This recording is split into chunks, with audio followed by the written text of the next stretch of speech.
A veces observo los grafitis o los murales porque uno va de afán, ¿no? Entonces la cotidianidad no permite que uno se detenga a veces a observar lo que hay en el entorno.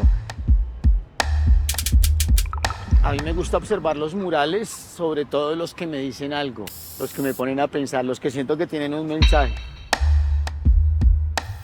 Pues después del fallecimiento de Diego Felipe Becerra, la alcaldía por obligación lanza un primer decreto regulando el graffiti. Se hace un decreto nuevo en el 2013 y después se hace otro decreto en el 2015. Y es en este decreto que para mí es vanguardista, ¿sí? Pero lo que sí se ha demostrado es que en los últimos 10 años Bogotá, o sea, la curva de producción de graffiti en Bogotá ha incrementado.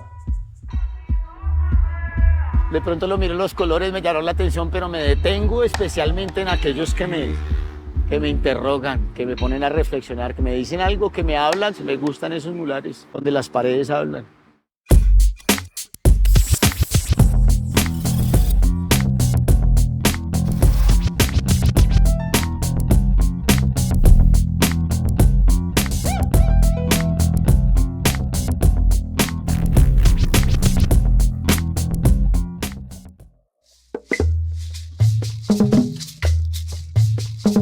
Para mí la importancia de este mural radica en lo que representa el momento histórico para el graffiti bogotano. Es un momento en que empieza a haber una institucionalización masiva del graffiti, al mismo tiempo hay una explosión de nuevas personas haciendo graffiti.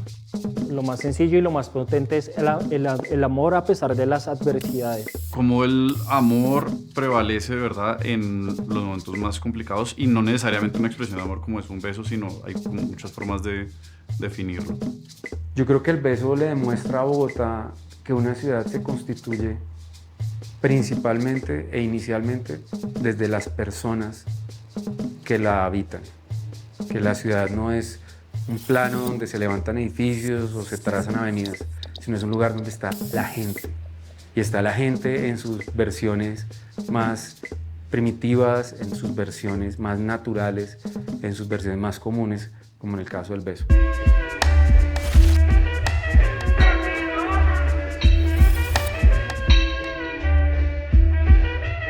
Lo primero que pienso al ver esta obra es una obra de Gustav Klimt, El beso. Amor, es una pareja que se están dando un beso y pues no es un beso cualquiera. Se ve que es un beso con sentimiento, con pasión, porque pues tiene algo de pasión, algo de vida. Bueno, a mí me invita a las cosas perdidas, ¿no? A que en la mitad de la urbe y del afán de la gente hay tiempo hasta para besarse, para la emoción, para eso también hay tiempo, para eso también hay espacio, y hay que empezarlo a abrir como lo abre ese mural, ¿no? Me dice eso, que en todo ese ladrillo y en todo ese gris el cemento hay cabida para el color del amor.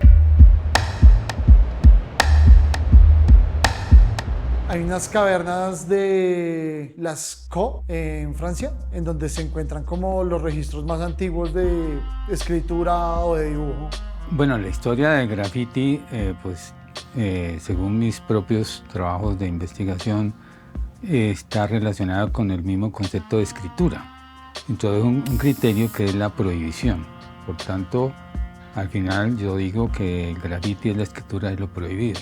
Creo que todas las civilizaciones tienen su propia historia con el graffiti y con las intervenciones en las paredes, pasando por las escrituras oficiales como los escribas egipcios, hasta las escrituras no oficiales de los egipcios y también de los cristianos en Roma. Ya algunas personas que han trabajado la historia misma de esas prohibiciones, pues ven, por ejemplo, lo que era Pompeya, cuando las prostitutas hacían dibujos de sus figuras sexuales, pero con el tiempo, al ser la prostitución algo prohibido, pues eso pasa a ser un graffiti. Como un medio para la expresión y la lucha de revoluciones, el acompañamiento de revoluciones, de clases. En ese sentido empiezan a aparecer muchos movimientos con graffiti. Mayo del 68, el movimiento antirracista en Estados Unidos, las luchas de clases en muchas sociedades, en Colombia y en los países latinoamericanos. Empiezan también a existir un montón de grafitis en pro de revolución, de la guerra de guerrillas, y son cosas que pues hasta hoy en día, después de 50 años, se siguen manteniendo.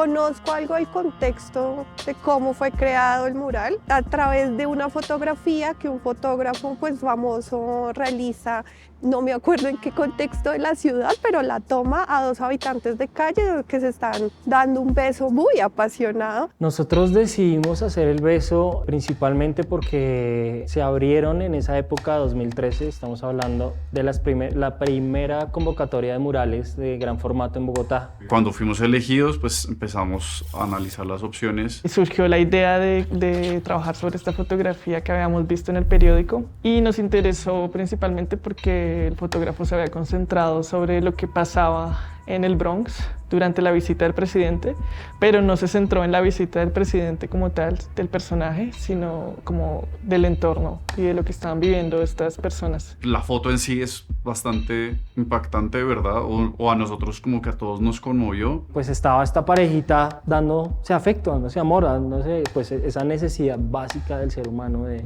tener a alguien, de tener un cariño, de tener un afecto. Como visibilizar a las personas que habitan en la calle y como darle valor a esa situación de amor y de romance que se puede dar en contextos súper violentos, donde muchas veces ni siquiera las necesidades básicas se pueden suplir. La temática busca eso, busca ironizar muchísimo sobre cómo el amor florece en la situación más terrible, porque el Bronx era el lugar más inesperado para el amor. Cuando observamos el mural, Un beso de los invisibles, es el ejemplo claro. Ser ciudadano o ciudadana habitante de calle implica ser un ciudadano que desarrolla prácticas que tenemos cualquiera de nosotros. Nosotros comemos, nosotros dormimos, nosotros amamos, nosotros compartimos, y son esas mismas prácticas que desarrollan ellos. Cuando hacen las intervenciones en el Bronx, ¿sí?, que es el lugar donde surge esta fotografía, se dan cuenta de ello. Lo que pasa es que la ciudadanía y la habitabilidad en calle es un fenómeno que muchas veces queremos ocultar. Nosotros como humanidad le tenemos miedo a la oscuridad y a los rincones, y me parece que en esos rincones también hay vida, se pueden encontrar cosas maravillosas, hay historias que contar desde ahí. Existen historias, ¿sí?, tanto positivas, hermosas, bonitas, como historias no tan positivas, hermosas y bonitas. ¿Qué conozco sobre la habitabilidad de calle? Bueno, pues es que Bogotá tiene esa problemática desde hace muchísimo tiempo y que cada vez está incrementando más. Además, este contexto del centro es donde más se visibiliza la problemática y que pues está permeada por muchos factores, ¿no?, sociales, económicos, políticos.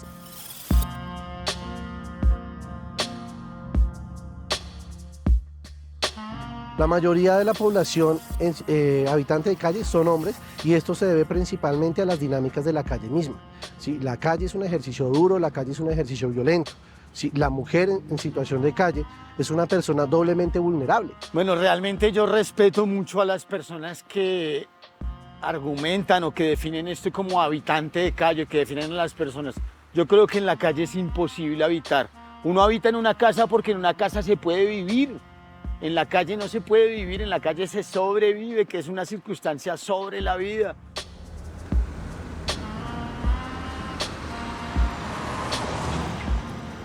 ¿Qué me llevó a vivir en la calle? Me enamoré de la mamá de mis hijos cuando tenía 13 años, yo. Entonces nos fuimos de la casa, nos volamos y empezó ahí nuestra relación. Y pues esta es la hora que todavía no he vuelto a mi casa. Fueron un montón de cosas, una, las drogas, dos, el mamarme de toda esta vaina y encontrar un refugio en las calles para ser Miguel. Y otra, siento que es una universidad, en la calle se estudia, se aprende, se forma, también se coge carácter, se entienden muchas cosas de uno, es una experiencia la calle. Pero pues yo conocí la droga y ya me quedé delinquiendo y consumiendo en la calle.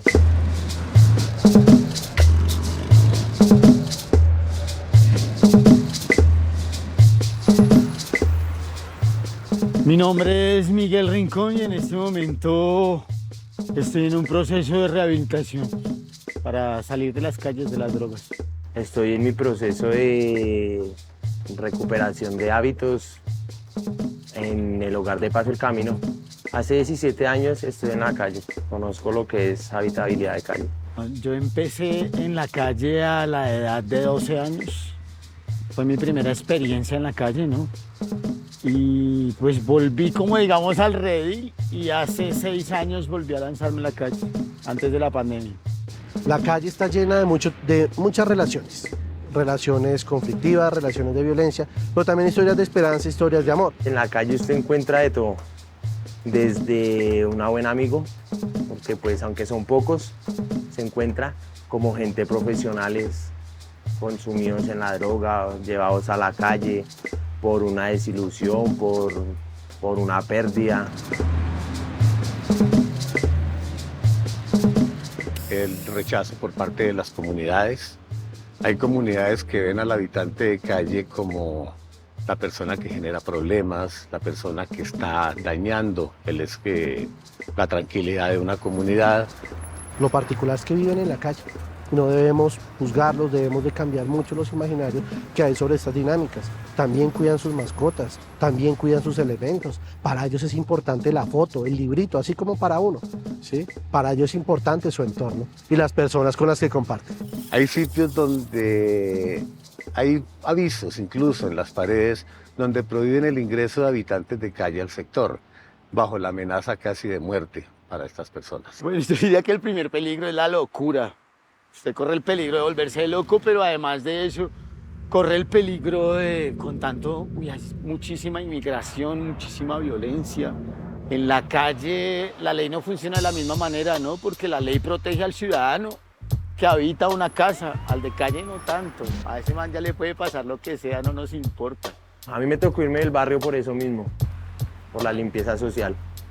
Yo vivía en un cambuche, en Bosa, y pues en una madrugada llegando al cambuche, el socio con el que yo compartía el cambuche, cuando llegué él estaba degollado, lo había matado la limpieza social. La limpieza social es una lotería que uno se gana en cualquier esquina. Hay que solo estar parado ahí para podérsela ganar, no hay que comprar boletos. Enfrentarse a fenómenos como esos es bien difícil, sobre todo porque se ve a diario, muchas veces hay que esconderse. Yo conozco muchas personas que terminaron metidas dentro de una alcantarilla, más que por esconderse, porque el pánico que producen las drogas fue por sacarle el cuerpo a la limpieza social, porque desaparecen al que sea. También están otros grupos delincuenciales, sí, por la guerra por el poder, por la zona, por llevar las ventas del estupefaciente como tal. Yo considero que el habitante de calle no es sino la víctima de un muy buen negocio que hay, que es el microtráfico. O no falta el borracho, el enamorado, el que robaron y piensa que fue uno. Entonces uno está expuesto a la muerte.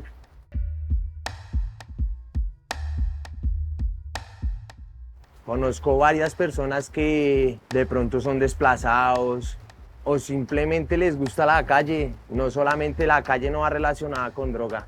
No significa que todos tengan esas mismas prácticas, las prácticas varían. Hay ciudadanos habitantes de calle que hacen lo posible para no dormir en la calle, buscan pagadiarios, por ejemplo. Hay ciudadanos habitantes de calle que se relacionan con dinámicas de ciudad, otros con dinámicas delictivas, otros con dinámicas de consumo, pero esos no son categorías puntuales del habitante de calle, puesto que también hay ciudadanos que no fuman, que no toman, que no pertenecen a dinámicas delincuenciales. Es más la relación que tiene el sujeto con su espacio y en dónde desarrolla su vida. La calle va relacionada con un rebusque, es un estilo de vida, ¿sí me entiende? Hay personas que habitan en la calle también por indiferencia, por desplazamiento, ¿no? Forzoso. La misma inmigración ha dejado una huella imparable en la calle, ¿cierto? Pero no todo el mundo consume, no todo el mundo consume. Pero si me lo preguntara por un porcentaje, yo le diría que un 60% consume. Pues porque realmente es la comida, cómo más se desaloja el frío, cómo más se vive una noche en la tercera ciudad más peligrosa de Latinoamérica, Bogotá, usted cómo más sobrevive de pronto con un bareto en la cabeza o con un frasco de pegante. Esas vainas le hacen más llevadero a eso. Vamos a contar una historia fuerte sobre Bogotá, ¿no? Vamos a contar una historia genuina y auténtica sobre Bogotá. Ver esta imagen demuestra que eso que no queremos ocultar es una realidad y es una realidad cercana a nosotros, porque nosotros amamos, nosotros queremos. Historias hay, habías y por haber, desde el norte de la ciudad hasta el sur, oriente, occidente. Todas las localidades tienen ciudadanos y ciudadanas habitantes de calle que son pareja, que son familia, ¿sí? Que comparten, que construyen un hogar, ¿cierto? No necesariamente de cemento, pero lo construyen, que tienen mascotas, y ese es el ejercicio fundamental. Eso tiene que ver un poco con este texto de Raymond Carver, de qué hablamos cuando hablamos de amor. Pues un poco es eso, ¿no? Tiene que ver un poco con cómo está Bogotá emocionalmente, y el beso lo refleja. Y escoger la imagen de dos habitantes de calle en el lugar más brutal de la ciudad, con el gesto más humano, más primitivo de todos, pues genera ya de por sí un impacto muy fuerte y una temática en sí mismo.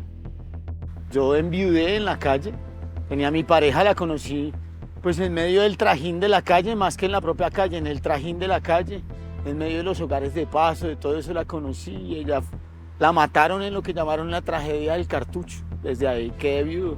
La tragedia del Cartucho fue cuando hubo rumores de que iba a haber un atentado contra la presidencia, la posesión del presidente Uribe.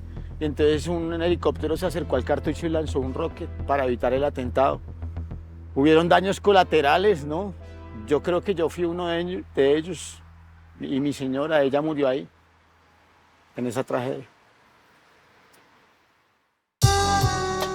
Hay una frase de Gabriel García Márquez que a mí me llamó la atención hace un par de años, que decía que solo hay dos historias posibles, el amor y la muerte. Y creo que el beso juega eso. Ser habitante de calle no es un delito. No está mal ser habitante de calle, no está mal dormir debajo de un puente. Muchos, y bien lo dice el censo, también lo hacen por decisión, ¿sí? Suponer entonces que toca eliminar, toca erradicar o que no los queremos ver, eso es lo que no está en el marco de la política. Pasa a ser labor de la comunidad, de las entidades, de la misma población ciudadana habitante de calle, en poder desarrollar acciones de atención. ¿Cómo vamos a atender al ciudadano que sigue en calle? Y dos, ¿cómo vamos a prevenir dentro de dinámicas rurales, urbanas, desde enfoques de género, enfoques poblacionales, enfoques diferenciales, ejercicios que lleven al ciudadano o la ciudadana a habitar la calle?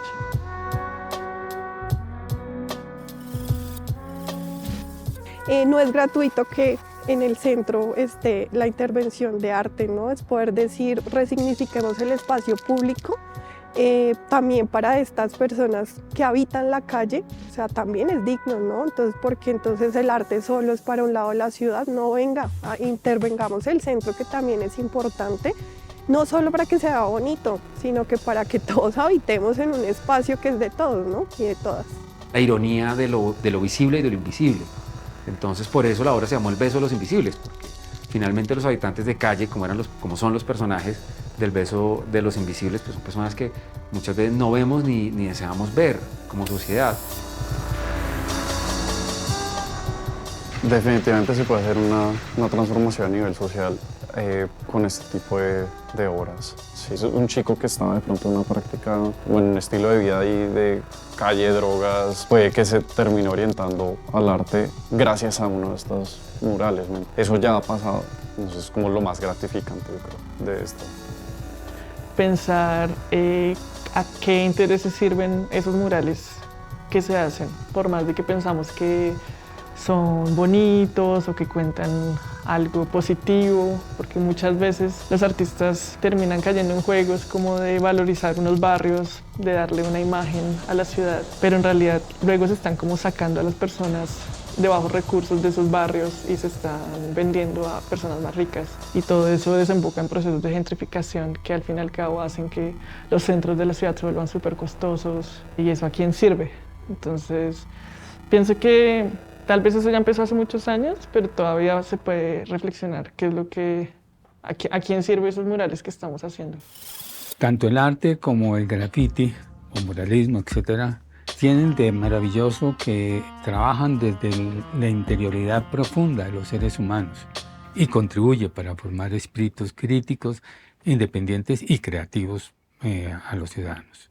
Que la gente empiece a interactuar de una manera diferente con las piezas, no de la manera figurativa en la que entiende su mensaje, sino en la manera en que esa persona empieza a ver cosas y empieza como a interpretarlo y empieza a salir como de una realidad que en su cotidianidad pues no está. Estas obras sí crean una reflexión, no sé si un cambio social como no lo podríamos imaginar, pero por lo menos es un inicio de pensarnos que la ciudad no es esa ciudad pulcra que todos queremos, sino que también tiene sus aristas buenas, malas, y que el graffiti es eso, el muralismo es eso, decir, venga, aquí hay formas de expresarnos. Total, que el graffiti ayuda finalmente ¿a qué? Finalmente la pregunta sería, ¿ayuda a construir un espíritu crítico? Y yo diría que sí, sin quitar que también da alas al humor, a la gracia, a la historia, porque, por ejemplo, el caso de Garzón, la historia de Jaime Garzón se puede recoger a través del graffiti. Si una persona se pone a mirar quién fue Garzón y por qué se vuelve un ícono de la Universidad Nacional, de mi universidad, pues se van a dar cuenta que es que la significación de él no la olvidan los grafiteros. Raya muchísimo, ¿no? O sea, las personas de la cotidianidad, eso les molesta muchísimo porque quieren que todo sea blanquito, bonito. Sí, digamos, al buscar el trasfondo del graffiti, si la gente lo está acompañando, yo digo que sí. No podría decir que todos los transeúntes consumen los grafitis de Bogotá, pero sí están ya en el imaginario de buena mayoría, pues de la buena parte de la población de Bogotá. Yo creo que el cambio está en poder ir cambiando la mentalidad, en que el arte no solo está en el museo, que el arte no solo está de pronto en un teatro, que el arte también está en la calle, que nosotros hacemos arte en todo lado. Entonces creo que ese sería el mínimo cambio que podemos empezar a hacer a través de estos murales y el graffiti. Me parece lo más bonito del graffiti es hacer esta galería urbana gigante y que todos puedan consumirla, que sea para todo el mundo, que le guste o no, pues ya eso es otro discurso, ¿sí?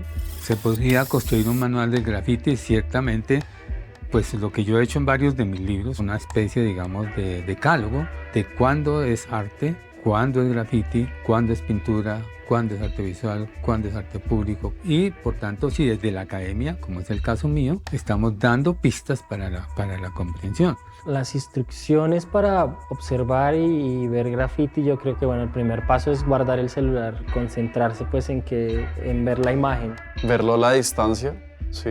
Mirarlo desde cerca también es importante. Hay artistas que les gusta el detalle, les gusta la pincelada y lo hacen es por eso, pues por ser detallistas y porque generan una estética a partir de ese detalle. Hacer un estudio detallado de qué otras cosas rodean la obra o si es un personaje como de que está acompañado, ¿verdad? Como estos elementos que a veces pues solo están ahí, pareciera ser por una razón de diseño o estética, pero pues puede que estén, ¿verdad?, hablando de otro tema que no está tan claro en la pintura.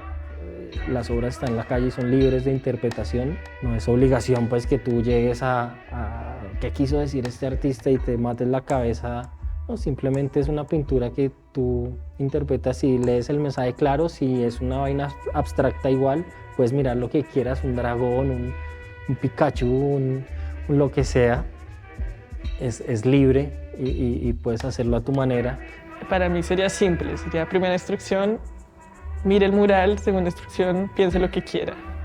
Porque pienso que está bien dejar que la gente interprete como quiera y que comparta su opinión, sus puntos de vista y que luego, si ya hay encuentros de puntos de vista, pues que se discutan. Yo creo que las instrucciones son muy sencillas, es desde qué sientes, qué ves, qué te transmite la obra. Contemplemos qué es lo que hay en esa obra desde tu perspectiva, desde ti, porque pues obviamente no todo mundo es experto en arte, pero sí somos expertos en entender que hay color, que hay forma, que nos transmite algo, que hay algo que quiere contar la obra y que nos transmite a nosotros, ¿no? Que hay algo que nos atraviesa. Y eso se da pues porque cada uno tiene un montón de experiencias que puede relacionar con la obra o con las obras. Si quisiéramos hacer unas instrucciones, yo no haría parte de ese equipo porque tenaz ponerle instrucciones a una experiencia tan abierta como es la de mirar un mural, ¿no?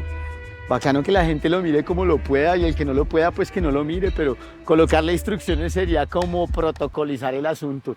Y yo creo que un graffiti está untado de tanta libertad que para qué se la vamos a quitar. Siento que lo que hay que hacer a la hora de mirar un graffiti, de mirar un mural, es simplemente entender qué quiso decir el que lo pintó, qué nos quería transmitir la persona que lo hizo. Y con eso ya empezamos a reflexionar. Creo que es la única intención que necesita una persona para poder disfrutar de un mural. Pero permítase la posibilidad de que el mural lo toque, de que el graffiti lo toque.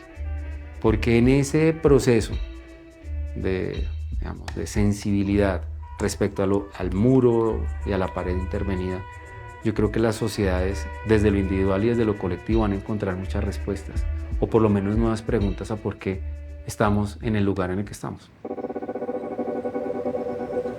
Si El beso de los invisibles tuviera una canción, subjetivamente de manera personal, obviamente tendría que ser una cumbia, y una cumbia que interpretó e hizo Pello Torres, que se llama Dame un besito Manuela, que es una cumbia muy bonita, y en su coro dice Dame un besito Manuela, como suplicando un besito.